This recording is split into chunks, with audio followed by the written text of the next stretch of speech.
Hello, my name is Allie, and welcome to my channel. We are back with Mystic Destiny Serendipity Aeons, Takumi's route. Let's go. While I go through a variety of emotions, Takumi removes a tiny white bag from somewhere within his clothes. A tiny black gem catches my eye. It immediately stands out against the white material of the bag. As he reaches his hand into the seemingly impossibly small bag, he mumbles quietly. I really wish it would have been black. White's classy, but stands out so much. Beggars can't be choosers, I guess. My eyes grow wide as Taku pulls out some sort of magic trick, derp. Something that looks suspiciously like a steel gauntlet. He fastens it onto his wrist, under his jacket sleeve, and looks up at me as he puts his arms straight up in a strange pose. Are you coming or what? Hang on to me tight, okay? I start to open my mouth, but Takumi stops me before I could say anything. No time for a million questions, all right? I'm already running late. Let's go. There's something commanding in Taku's voice as he says this. Something that makes me close my mouth. He pulls up his mask and stares at me. I sigh. And he used to be such a cute little boy. Oh, CG already. I do as instructed and move very close to him. Hesitantly, I put an arm around his shoulder. Oh, he's blushing under his mask. Like this? Takumi grabs my other arm and puts it around his neck, so close that our faces are nearly touching. With us being so close, I can see how soft his cheeks look, and how he still has a bit of that baby fat that I remember. That calms down my heart a bit, but only somewhat because I can also feel how surprisingly hard his chest is. Ooh, girl. Taku reaches around me and presses something on his gauntlet. Whoa. Here we go.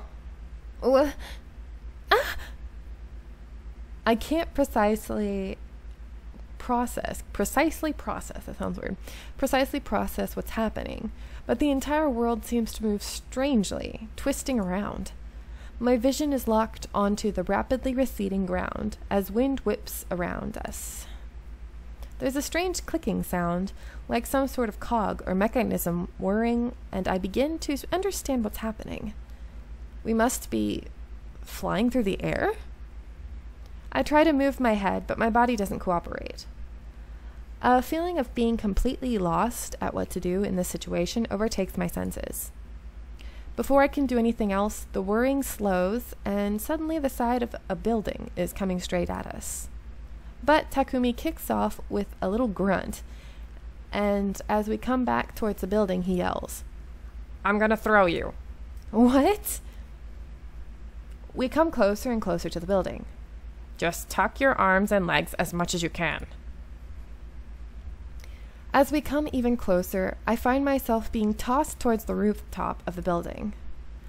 I feel the urge to flail, but manage to, sort of, crawl up instead and make contact with the ground, rolling as I land. Ugh! Oof! I lay there on the ground where I landed, too stunned to move. I stare up at the night sky in a daze. Oh, okay. That's an interesting ending to a chapter. That's weird. Chapter 3, Shattered Illusions. I push myself out of my stunned state and sit up. And when I do, I freeze again at seeing Takumi in mid-air. Oh, excuse me. I did like a hiccup burp thing. It's weird. He spins, flipping in the air, and lands with a much more elegant roll than I assume I did. I just sit there in shock at everything that just happened. Takumi stands up, dusts himself off, and walks up to me. Sorry about that. I didn't really think about how I was going to get you up here. He offers me a gloved hand, which I gladly take, and pulls me up to my feet. I take a deep breath to regain some of myself and look around. I nearly gasp at the stunning view of the city, so breathtaking from here. It makes me a little dizzy too, being so high. I swallow hard and focus on Takumi instead. I am afraid of heights. I am terrified of heights, which is funny because I can be in an airplane, but my issue is like if I'm standing on something and look down, I have like a full-blown panic attack. Like even on a 2-step ladder, my friends think I'm stupid for this, but I shake so bad even on a 2-step ladder. Oh, it's terrible. What the hell was that? What was any of that? Why are we up here? Taku holds up 3 fingers. Magic grappling hook. He pulls 1 finger down, flying through the air. He folds down a second one. And last, because this is how I like to get around for my jobs. He puts the 3rd finger down and lets his hand drop. It's way faster than walking or getting stuck in traffic. That's everything? What about the bag? There's no way you could have fit, whatever that was in there. Bag? Oh, you mean the cell? I guess it's Sal, maybe, I don't know. Yeah, that's a Salazar bag. Enchanted bag that can hold way more than it should. The Mary Poppins bag. That's what it is. Takumi takes the bag out again and holds it out to me. See? The gem tells me how much it holds. I bend down and squint at the white bag. It's so small. I take it from Takumi and turn it around in my hand. It feels heavier than a bag that size should, and my curiosity gets the better of me. I pull it open and stick my hand in. And to my amazement, my hand disappears into the bag. How? It's so small, but it feels so spacious. It feels so weird to see half of my forearm gone. Yeah, that'd be a little creepy. It feels like it shouldn't be real. Then, that I'm seeing some really neat trick. I feel around inside the bag in wonder, and my hand brushes against something sharp. Ah! The bag slips out of my grip, but Takumi catches it before it can hit the ground. Careful. There's a lot of dangerous shit in there. You shouldn't just go sticking your hand in someone's bag, especially someone like me. Takumi takes my hand, and I notice that there's a tiny bleeding cut. He takes out a black cloth from his bag and applies it to my cut. I watch his fingers skillfully work to stop the bleeding. My eyes travel up to his face. And just who is someone like you? Takumi looks up at me, and something flashes in his eyes, but it's gone so fast that I can't catch it. You know who I am better than anyone.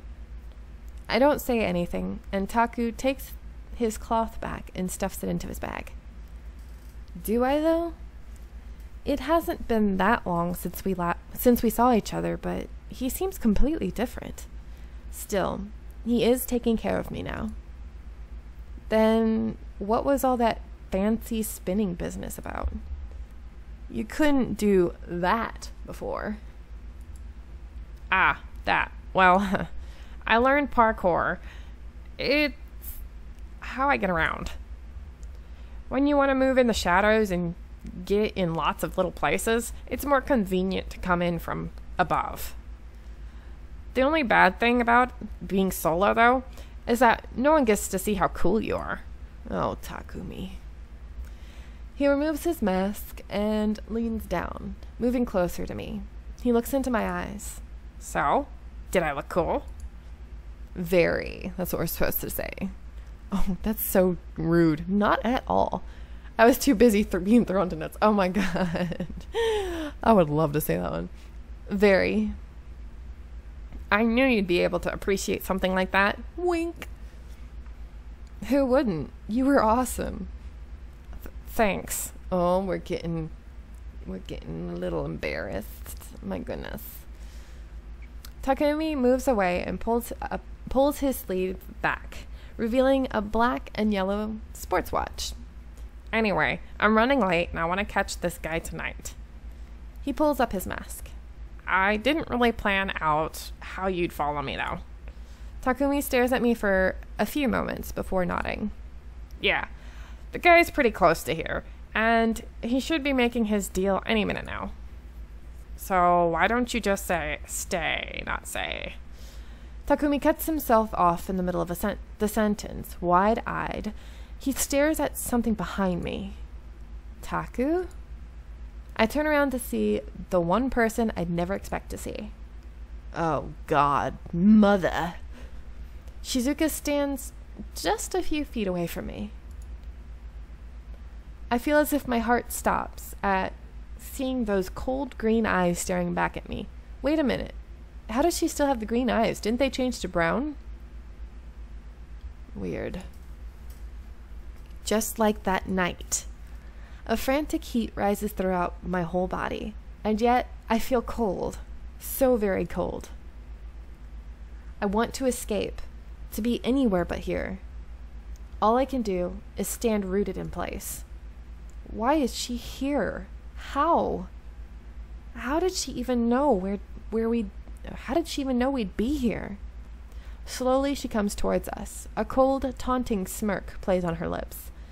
She holds up her hand and I can see darkness playfully dancing around her fingers, gently caressing her skin. I bet you didn't think you'd see me again. Move, move, move, damn it. I try to force myself to move, to even turn and look at Taku, but I can't. As her eyes momentarily drift behind me, to Takumi, I suddenly wonder what she might do to us, to him. Why is she even here? What else can she do to me, after all? All the questions I ever wanted to ask instantly fly out of my mouth. Not yet. I wasn't ready yet. Why now? Why is she here now? She gives me a cold smile and holds out her hand. The darkness around her arm slowly moves forward.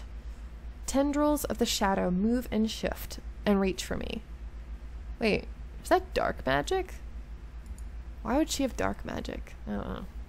A memory of Hikaru standing in front of me like this, holding his hand out just like that, rushes to my mind. And distantly, I hear a yell. Move, idiot! By the time I realize that I'm falling, I already hit the ground with a painful thud. I look up to see Taku throw something at Shizuka, one after another. Whatever it is, they make contact with Shizuka's wrist, and the shadows from her hand fade away. As it fades away, Shizuka frowns and holds her wrist. Taku pulls out another 3 shuriken? I don't know how that's pronounced. From somewhere within his sleeve and glares at Shizuka. I look back and forth from him to Shizuka, unsure of what to do. I turn my focus onto Shizuka. Why are you here? Why now? Why not now? Besides, I could ask the same of you two. Next time. They won't be dull ones. When Takumi speaks, his voice sounds an octave lower than usual. Instead of answering, Shizuka chuckles. You're persistent, huh? Just drop the act already. Act? Don't lose control, Munchie. This person here, they're not really who they look like to you. If you're seeing your mother, forget it. This isn't her. This guy is an illusionist by the name of Husam, or is it Hosam? Maybe Hosam. Sab. Whatever. I don't know how to say the name, so whatever. Not known for attacking people, though. As he's explaining all this, Takumi doesn't take his eyes off of quote-unquote Shizuka, even once. Your girlfriend wants a word with you. I can hand you over to her, or directly to the police. What will it be? The two quietly stare at each other, and I turn my focus inward, attempting to get a grip on my emotions. Shizuka breaks the eye contact between them first. Without warning, she starts to walk towards me. Can't you help me, Munchie? We can fix this. Go back to being mother and daughter. I stare at the woman standing before me, not knowing what to think or feel. My eyes drift to Takumi, who glances back at me.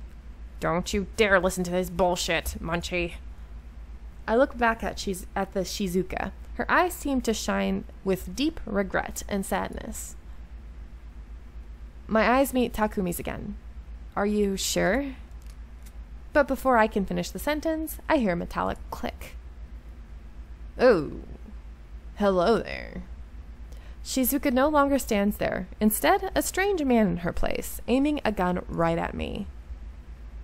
Oh, what should I do with his voice? Your girlfriend really is an idiot. I'll do you a favor and get rid of her. There's no way I'm going back to mine. Hosam? I'm guessing it's Hosam. Hosam's finger moves to the trigger and I freeze. I'm going to let you guys go here. I hope you are enjoying, and I'll see you in the next one. Bye!